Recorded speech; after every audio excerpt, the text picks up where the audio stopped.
Tennessee has got to show up against Vandy, man. It's going to be a good one. This game is down a full point from yesterday. It was at 11.5 yesterday, down to 10.5, favoring the Vols. ABC, 12 Eastern, First Bank Stadium, 12 Eastern, 11 a.m. local.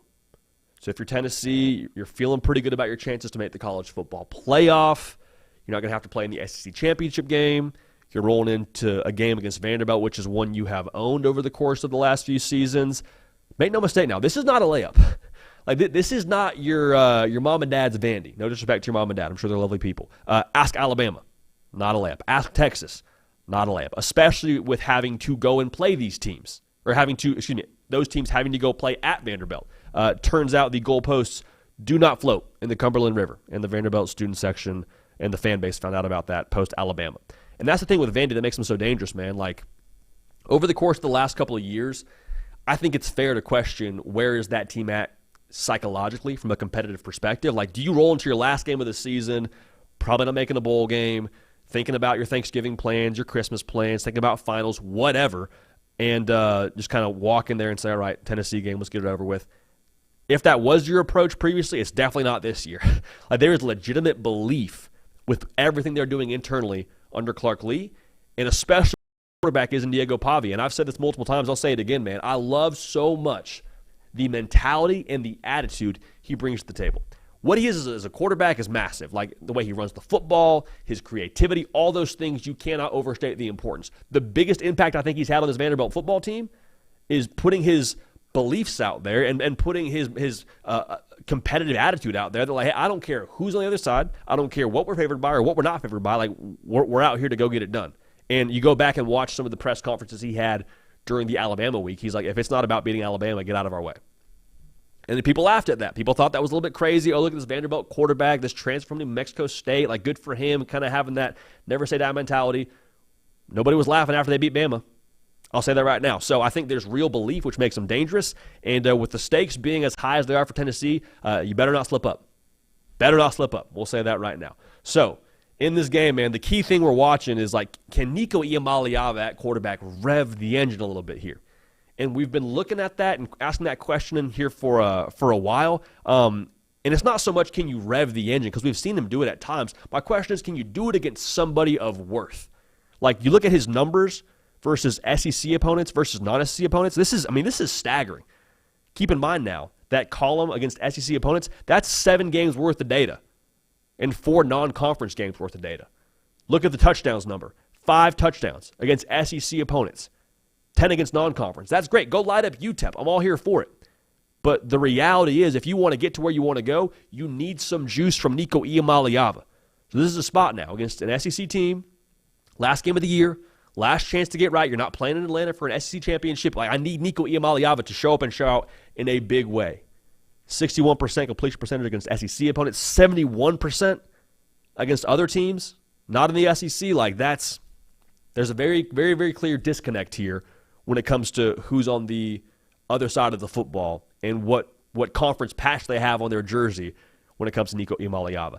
And that's massive for a number of reasons here. Like, let's start with this game side of things. Like, I think Tennessee has a chance to make this game boring in the fourth quarter. I really do. And when I say boring, I mean, like, if Nico Iamaleava walks out there, connects on the deep passes, and is able to put pressure on this Vanderbilt football team, like, as much as I love Vanderbilt, as much as I love Diego Pavia, they're not built to chase you. Like, they haven't scored over 20 points since Texas came to town in late October. So the reality is, Vanderbilt, they want to play a condensed style of game. They want to run the football. They want to hold the football, but they can't do that. If Nico hits 2 deep shots to start the game, it's 14-0. Hey, we gotta start to ramp it up a little bit here if we're the Vanderbilt offense, and that's not a style of game they can play and they typically end up having success with. So in this game, that's massive. Nico, have success, boost the confidence, change that ugly, ugly graphic by the numbers perspective. Good-looking graphic now, aesthetically, but ugly when it comes to his numbers. And be able to just boost the confidence here, hold a clipboard in the fourth quarter, have a great Thanksgiving, and let's move on to the college football playoff and feel great about our chances now. Because that's the big picture part of this. Tennessee, regardless of Nico Iamaleava, is going to be dangerous if they win this game for whoever they draw in the first round of the playoff. Like, the defense is so nasty. I mean, that front seven is ridiculous. Dylan Sampson, deserves a lot more Heisman buzz. Like they are a force. They are a tough out, regardless of when and where you play them in the college football playoff.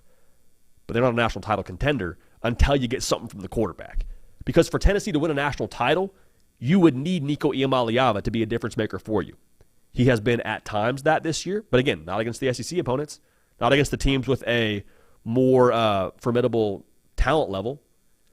If he takes that next step, which is a massive if, but if he does take that next step, and you see it in this game, Tennessee can go win the whole darn thing. I feel very confident in saying that. Now, it's a very big if, but I think that's the reality. Like, think about it this way. College football sickos, make sure you're subscribed right here to the On3 YouTube channel. Game predictions like this one, analysis, signing day around the corner, make sure you're locked in. This show brought to you by our friends over at Prize Picks. Free pick for Thanksgiving weekend. You got Tyreek Hill, 99% off. He gets a half-yard receiving. That cashes. Pair it with another square. You're off to the races. So use code HARDCOUNT. Playing $5 in lineups gets you $50 in promo funds. Again, over at prizepicks.com using code HARDCOUNT. Now back to the prediction.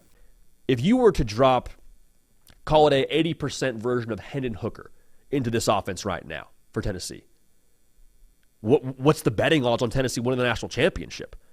Probably a lot higher than they are right now, I'll say that much. So again, I'm not asking Nico to be Superman, but I am asking you to capitalize on the deep shots downfield in this game, rev the engine, build the confidence, just show us you can do it, because when you get to the college football playoff, that's going to be too late to flip the switch. Like if your first time trying to get it done is in the college football playoff, like I don't feel great about that. So if I'm Josh Heupel, man, I'd love to see him dial it up because of how it looks in this game, with how you can win this football game and apply pressure to Vanderbilt, and also just for how you can get your quarterback ready to go on a run here in this 12-team dance. So for Vanderbilt, speaking of what we already spoke to, like their path here is to make it gross. Like this is Diego Pavia's special written all over it. This is how you would get that thing done. The kicker for me, though, is for Vanderbilt to have success, you would have to, I think, allow the option to wear down this Tennessee defense. And this Tennessee defensive line is deep, man. Like, talk about what they have up there. They have like 12, 13 guys deep to roll in that defensive line. So you're not getting worn down. The other part of this is the athleticism for Tennessee on defense, I think really concerns me from Vanderbilt. Quick pause on that story.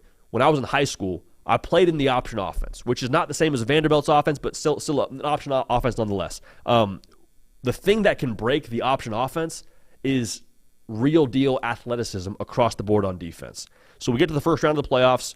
My junior year of high school, we play Long Beach Poly, at Long Beach Poly. And I will never forget, we're running the option. We have success in the first half. And then in the second half, they subbed in a now NFL wide receiver, but at the point in time, a safety by the name of Juju Smith-Schuster. And so he was just a game breaker, because even if you had the angle, you weren't able to capitalize because he got downhill so quickly. Even if we made the right read, even if everything is looking how it's supposed to look for us as an offense, he breaks the X's and O's. And so I think with James Pierce up front for Tennessee, for what they have in that linebacking core, for the way they get after you up front, that can break the X's and O's. So I think the personnel, the athleticism to me is too much to pick Vanderbilt in this spot. I think Tennessee wins. I think the stakes for them is massive here too. I think that they smell blood in the water as well, like we spoke about with Miami. This is their chance now. Win this football game.